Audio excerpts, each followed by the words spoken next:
Jangan lupa klik like dan subscribe, nyalakan lonceng notifikasinya. Hai anak-anak kelas 4, hari ini kita akan membahas latihan soal tema 2. Yang pertama yaitu muatan bahasa Indonesia. Soal nomor 1, diketahui bahwa lebih dari 200 rumah dan bangunan mengalami kerusakan baik sedang maupun berat. Jumlah korban jiwa yang melayang mencapai 50 orang. Belum lagi korban yang mengalami luka-luka, jumlahnya lebih dari 300 orang. Orang-orang yang kini selamat dari gempa tersebut berusaha untuk bertahan hidup dengan kondisi kekurangan air, pakaian layak, dan makanan. Mereka pun terserang berbagai penyakit kulit karena harus tinggal di pengungsian yang memiliki tingkat sanitasi kurang baik. Gempa yang berpusat di Banten itu memang menimbulkan banyak kerugian bagi masyarakat yang terkena dampaknya. Gagasan pokok paragraf di atas adalah, gagasan utama pada paragraf tersebut tentang gempa yang berpusat di Banten menimbulkan banyak kerugian. Itu adalah gagasan pokoknya. Kemudian gagasan pendukungnya yaitu yang pertama, apa saja kerugiannya? Pertama, ada banyak rumah dan bangunan mengalami kerusakan. Kemudian korban jiwa melayang. Kemudian korban jiwa luka-luka dan lain-lain. Itu merupakan gagasan pendukungnya. Jadi jawaban soal nomor 1 adalah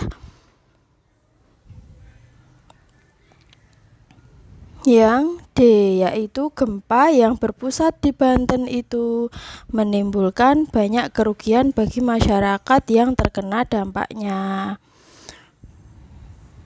Kita lanjut ke soal nomor 2, jenis paragraf berdasarkan gagasan pokok kecuali A. Paragraf induktif, itu gagasan pokoknya di akhir ya. B. Paragraf konduktif itu tidak ada. C. Paragraf deduktif itu gagasan pokoknya di awal. Kalau paragraf campuran itu paragraf yang gagasan pokoknya di awal dan di akhir. Berarti kecuali itu yang salah. Yang salah adalah paragraf konduktif. Kita lanjutkan ke soal nomor 3. Sebuah paragraf yang kalimat utamanya terletak pada bagian akhir paragraf, yaitu, pada bagian akhir tadi apa? Ya, paragraf induktif. Soal nomor 4, berikut merupakan kalimat ajakan, yaitu, kalimat ajakan ada kata ayo, kemudian mari, dan kata yuk. Dan diakhiri dengan tanda seru. Mana yang ada kata ayo atau mari atau yuk? Ya, yang A ya. Mari hemat air bersih, dan ingat harus diakhiri dengan tanda seru. Soal nomor 5, tadi malam tanteku melahirkan di rumah sakit. Aku menjenguk ke sana. Aku dan ibuku menunggu di ruang bersalin. Tiba-tiba terdengar suara tangisan bayi. Setelah beberapa saat kami masuk ruangan. Tanteku telah melahirkan dengan selamat. Bayinya sangat lucu. Kami merasa bahagia. Gagasan pokoknya apa ini? Ya, ini menceritakan tentang tante yang melahirkan di rumah sakit. Berarti jawabannya yang A. Tanteku melahirkan di rumah sakit dengan selamat. Lanjut ke soal nomor 6. Jumat bersih merupakan kebiasaan baik sekolah kami. Setiap hari kami membersihkan ruangan kelas dan merawat tanaman secara bersama-sama. Aku terbiasa mendapat bagian menyiram tanaman. Aku sangat gembira karena bersentuhan dengan bunga-bunga yang indah di waktu itu. Inti pada teks di atas berada pada, teks tersebut menceritakan tentang kegiatan Jumat bersih ya. Ya, inti teks itu sama artinya dengan ide pokok ya. Paragraf tersebut menceritakan tentang Jumat bersih yang ada di sekolah. Jadi jawaban yang paling tepat yaitu yang D.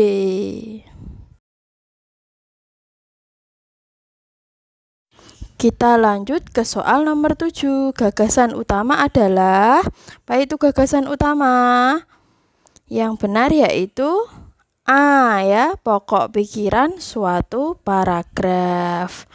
Soal nomor 8, setiap paragraf itu memuat titik-titik gagasan pokok. Yang benar ada berapa? 1. Berarti jawabannya yang B.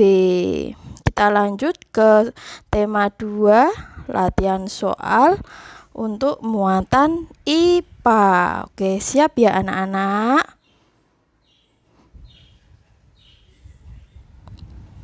Soal nomor 1, yang bukan merupakan bentuk energi yaitu apakah A. energi panas, B. energi listrik? Ya benar ya, C. energi dingin itu tidak ada, D. energi gerak ada. Berarti jawabannya yang bukan. Ya, energi dingin. Soal nomor 2, contoh perubahan energi listrik menjadi energi panas. Nah, listrik jadi panas pada dalam kehidupan sehari-hari. Kulkas bukan ya, kulkas tidak menjadi panas. B. Televisi. Kalau televisi itu listrik menjadi cahaya dan bunyi. Kalau yang C, radio. Radio itu listrik menjadi suara atau bunyi. Kemudian kalau yang D, oven itu listrik menjadi panas. Ya, jawabannya berarti yang D. Soal nomor 3. Salah satu pemanfaatan sumber energi angin. Nah, angin itu digunakan untuk apa? Apakah A. fotosintesis? Fotosintesis itu energinya matahari. Nah, B. pembangkit listrik? Iya benar. Mengeringkan pakaian juga matahari. Pembuatan bahan kimia? Bukan ya. Berarti jawabannya yang B. Pembangkit listrik. Tenaga nanti bayu ya kalau angin itu. Kemudian nomor 4, sumber energi utama di bumi. Nah, di bumi itu energi utamanya berasal dari apa? Jawabannya yaitu dari matahari. Soal nomor 5, berikut yang bukan termasuk hasil olahan minyak bumi. Yang bukan ya, A. nitrogen. Nah, nitrogen itu asalnya dari gas ya. Sedangkan kalau bensin, kerosin, dan aftur itu berasal dari minyak bumi. Berarti jawabannya nomor 5 yang A. Soal nomor 6, batu bara tua disebut juga apa? Batu bara tua itu nama lainnya granit bukan, aspal bukan, ya kokas. Ya, jawabannya C. Soal nomor 7, panas matahari sampai ke bumi dengan cara, nah cara apa anak-anak? A. radiasi, B. konveksi, C. radiator, D. konduksi. Yang benar adalah radiasi atau penyinaran ya. Radiasi itu adalah perpindahan panas tanpa zat perantara. Jadi panasnya bisa langsung kita rasakan. Contohnya pada panas matahari atau bisa juga pada api unggun ya. Kalau kita berjemur di bawah matahari tanpa perantara kan, kita bisa langsung merasakan hangatnya sinar matahari. Begitu pula dengan api unggun, kita cukup berada di dekat api unggun saja, maka tubuh kita juga akan terasa panas. Paham ya?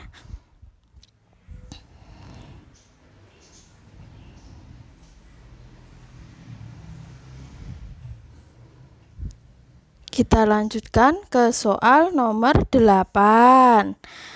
Energi yang berasal dari panas yang disimpan di bawah permukaan bumi adalah pengertian dari, nah panasnya itu dari permukaan bumi.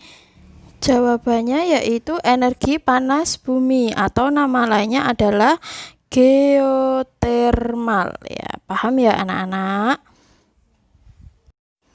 Kita lanjutkan ke latihan soal muatan IPS, masih di tema 2 ya. Soal nomor 1, peran minyak bumi sangat penting bagi kehidupan sehari-hari dalam membangun perekonomian masyarakat.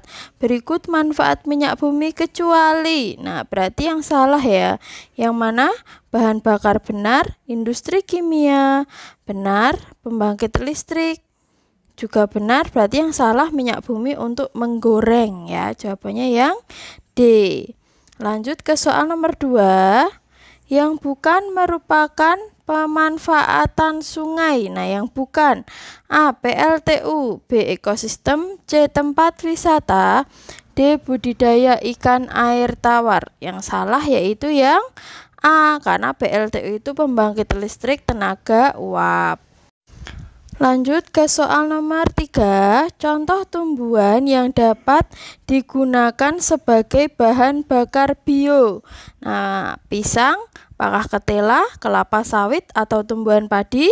Jawabannya bahan bakar bio yaitu berasal dari kelapa sawit ya, yang C. Kita lanjut ke soal nomor 4.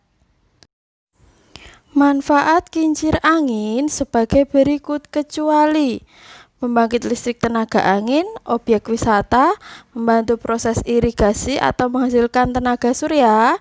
Kecuali berarti yang salah ya. Yang salah yaitu menghasilkan tenaga surya, karena surya itu berasal dari matahari. Nomor 5.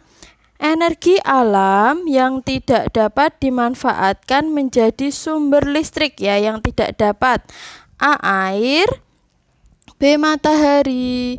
Benar. C. angin juga benar. Yang salah berarti yang bukan energi alternatif itu emas ya. Jawabannya yang D. Soal nomor 6. Dua benda yang digesekkan secara terus-menerus dapat menghasilkan energi: A. listrik, B. panas, C. magnet, D. cahaya. Jawabannya kalau digesek-gesekkan lama-lama akan timbul energi panas. 7. Sumber daya alam yang dapat diperbarui. Nah, yang dapat diperbarui itu yang tidak cepat habis ya. Yang mana? Minyak bumi bukan, batu bara bukan, air benar sekali, emas salah. Berarti jawabannya yaitu air. Soal nomor 8. Tanaman yang dapat dimanfaatkan sebagai sumber energi alternatif biodiesel contohnya. Nah, biodiesel di sini adalah energi alternatif pengganti solar. Ya. Dibuatnya dari apa? Apakah A. lidah buaya, B. tanaman jarak, C. tanaman kelapa, D. tanaman lidah mertua. Yang benar yaitu tanaman jarak. Kita lanjutkan ke muatan berikutnya, yaitu muatan SBDP. Ya, anak-anak, soal nomor 1.